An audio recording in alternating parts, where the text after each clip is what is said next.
Hi friends, నేను మీ వీరేంద్ర. అందరు బాగున్నారు అనుకుంటున్నాను. ఇందాక వీడియో చూశాను అనుకుంటా, 20 seconds వీడియో. ఆ వీడియో బేస్ చేసుకొని చాలామంది కంక్లూజన్కి వచ్చింటారు. ఆయన ఈ వీడియోలో ఏముంది, ఒక అమ్మాయి సెల్ఫీ వీడియో తీస్తుంది కదా, చుట్టుపక్కల అందరు పబ్లిక్ ఉన్నారు, పక్కన ఒక అబ్బాయి ఉన్నాడు అని చెప్పేసి ఒక కంక్లూజన్కి వచ్చింటారు. ఇన్ఫర్మేషన్ తెలియని వాళ్ళు ప్రతి ఒక్కరు కూడా మీలాగానే ఆలోచిస్తారండి. బట్ ఈ ఒక్క చిన్న క్లిప్ వల్ల ఒక ప్రాణం పోయిందంటే మీరు నమ్ముతారా? అవును, నిజంగానే ప్రాణం పోయింది. ఒకసారి క్లియర్గా డీటెయిల్ తెలుసుకుందాం రండి. కేరళలో ఆ వీడియోలో చూపించిన వ్యక్తి దీపక్ అనమాట. తనకంటూ ఒక ఫ్యామిలీ ఉంది. టెక్స్టైల్ కంపెనీలో ఒక సేల్స్ మేనేజర్గా వర్క్ చేస్తున్నారు. యాజ్ యూజువల్గా ఏదో ఒక చిన్న వర్క్ మీద బస్సులో ట్రావెల్ చేస్తున్నాడు. ఆ రోజు బస్ అనేది ఫుల్ పబ్లిక్ ఉంది, ఫుల్ రష్, అసలు ఇంకా జరగడానికి కూడా ప్లేస్ లేదు. అలాంటి సిచ్యువేషన్లో అతను ట్రావెల్ చేస్తున్నాడు.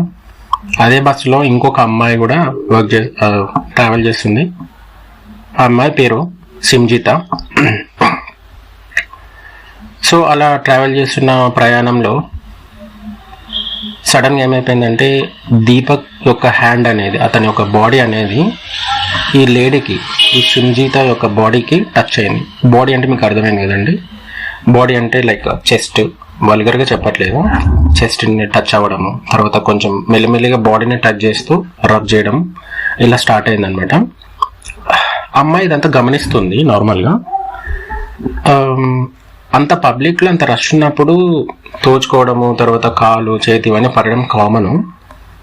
మరి ఇది దీపక్ ఇంటెన్షనల్గా చేశాడా, లేకపోతే అనుకోకుండా జరిగిందా, బై మిస్టేక్గా ఆ చెయ్యి అనేది అలా పడిందా మనకు తెలీదు. ఆ వీడియో చూసి మీరు ఒక కంక్లూజన్కి అయితే రండి. నా విజువల్స్ ప్రకారం అయితే ఆ పబ్లిక్ ప్లేసెస్లో అంత బస్సులో అంత పబ్లిక్ ఉన్నప్పుడు టచింగ్స్ అనేవి కామన్గా ఉంటాయి.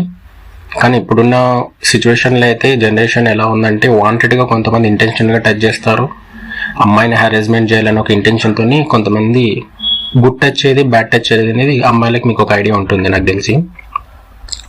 సో ఈ అమ్మాయి ఏం చేసిందంటే బాగా అబ్జర్వేషన్ చేసి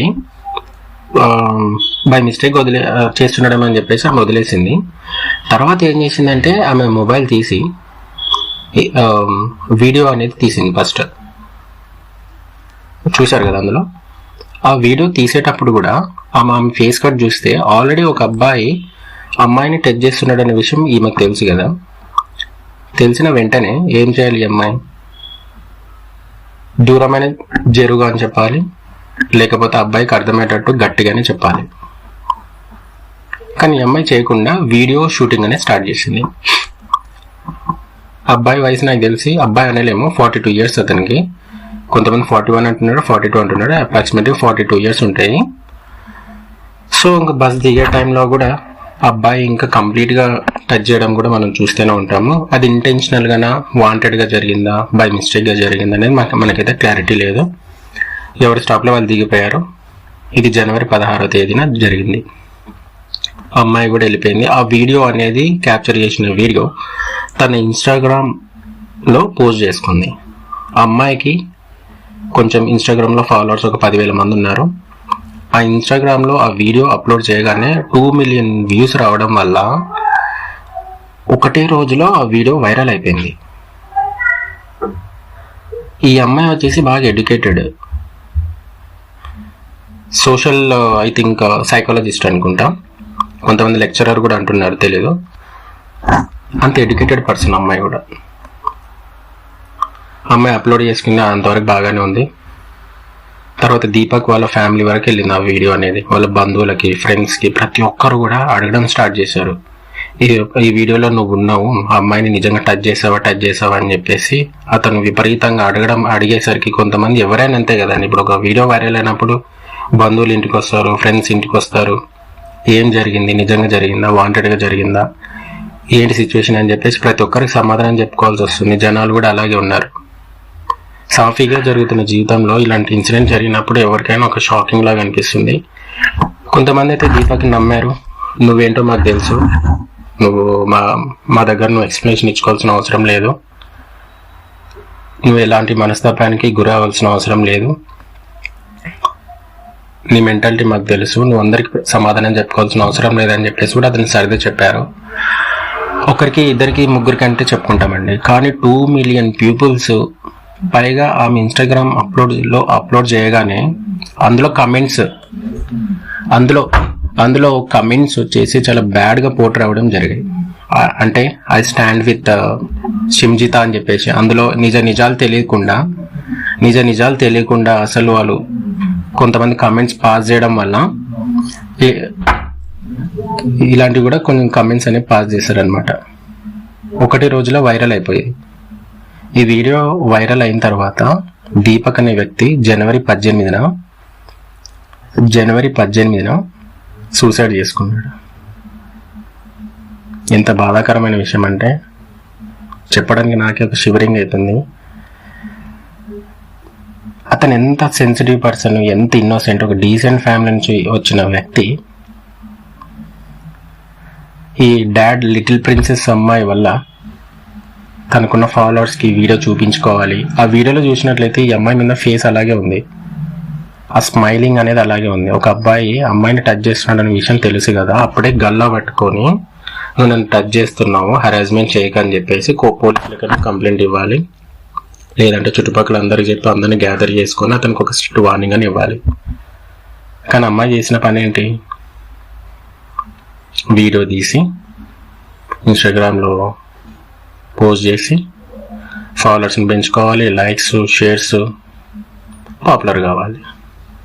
ఇదా మీరు చేస్తుంది? ఒక నిండు ప్రాణం పోయింది కదా. ఇప్పుడు నిజాలు పక్కన పెడితే నార్మల్గా అయితే జరుగుతున్నాయి, ఆ అమ్మాయి వీడియో తీయడంలో తప్పు లేదు, బట్ ఒక నిమిషంలో జరిగే పనికి కూడా అంత సీన్ చేయాల్సిన అవసరం ఏముంది? అదే ఇప్పుడు దీపక్ పాయింట్ ఆఫ్ వ్యూ ఆలోచిస్తే అతను చనిపోకుండా స్టాండ్ తీసుకొని ఆమె ఏమైనా అలిగేషన్ వేసి ఏమైనా కేసు పెట్టినా కూడా ఇతను డిఫెండ్ చేసుకునేది ఉండే. నేను ఈ తప్పు చేయలేదు, నేను ఎలాంటి శిక్షకైనా సిద్ధంగా ఉన్నాను, ఎంతమందికైనా ఎక్స్ప్లెనేషన్ ఇచ్చుకుంటానని ఒక ధైర్యంగా నిలబడి ఉంటే ఒక ప్రాణం దక్కేది. ఎన్ని ఆశలు, వాళ్ళ ఫ్యామిలీ మెంబర్స్, ఫ్రెండ్స్, పిల్లలు, పెళ్ళాం, ఇంతమంది ఎంత బాధలో పడ్డారు ఇప్పుడు ఒక అమ్మాయి చేసిన పనికి. మీరు అంటారు కదా మహిళలకు రక్షణ కావాలని, అంటే మరి అబ్బాయిలకి రక్షణ లేదా? మరి ఎప్పుడు అమ్మాయి ఏదైనా ఒక కేసు వేసినా కూడా వైరల్ అవుతుంది, ఏదైనా ఒక ఇన్సిడెంట్ జరిగినా కూడా వైరల్ అవుతుంది. అబ్బాయిల గురించి అసలు ఎవరు పట్టించుకోరు. ఎందుకండి? అది ఒక అమ్మాయికి అన్యాయం జరిగితే ఎంతోమంది ట్విట్టర్లో కానివ్వండి, ఇన్స్టాగ్రామ్లో కానివ్వండి పోస్టులు వేస్తారు.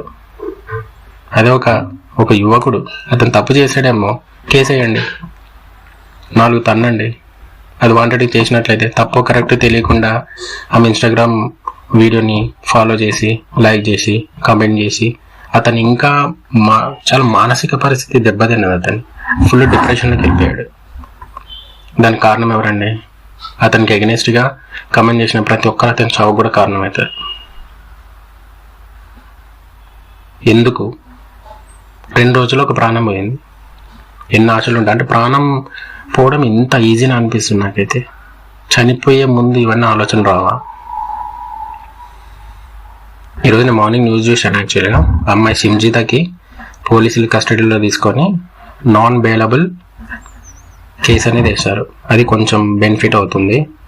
అంటే ఎవరైతే జస్టిస్ కోసం చూస్తున్నారో ఆ జస్టిస్ అనేది నిజంగా జరిగింది. కానీ ఇంకా ఇవన్నీ జరగకుండా ఉండాలంటే అమ్మాయిలు కానీ అబ్బాయిలు కానీ ఒకటే మాట చెప్తున్నాను అందరికీ, అటు అబ్బాయిలు కానీ అమ్మాయిలు కానీ తప్పు లేనప్పుడు నిర్భయంగా లేచి నిలబడి డిఫెండ్ చేసుకోండి. ఒక కంక్లూజన్కి రాకండి మీరు. అమ్మాయిలు అబ్బాయిలు మీకే చెప్తున్నాను, మీది తప్పు లేదు, ఏదో ఒక ఇన్సిడెంట్ జరిగింది, మీది తప్పు లేదు, మీ మీద ఒక నింద పడింది, 4 విమర్శిస్తున్నారు, అవమానిస్తున్నారు అంటే దాన్ని డిఫెండ్ చేసుకోండి, నిరపరాధని ప్రూవ్ చేసుకోండి. మానసిక ఒత్తిడికి గురై ప్రాణాలు తీసుకోకండి. ఇది ఒక బెస్ట్ ఎగ్జాంపుల్ అండి. కేరళ వీడియో అనేది ఎంత వైరల్ అయిందంటే, ట్రెండింగ్లో ఉన్న టాపిక్ కాబట్టి చాలామందికి తెలీదు.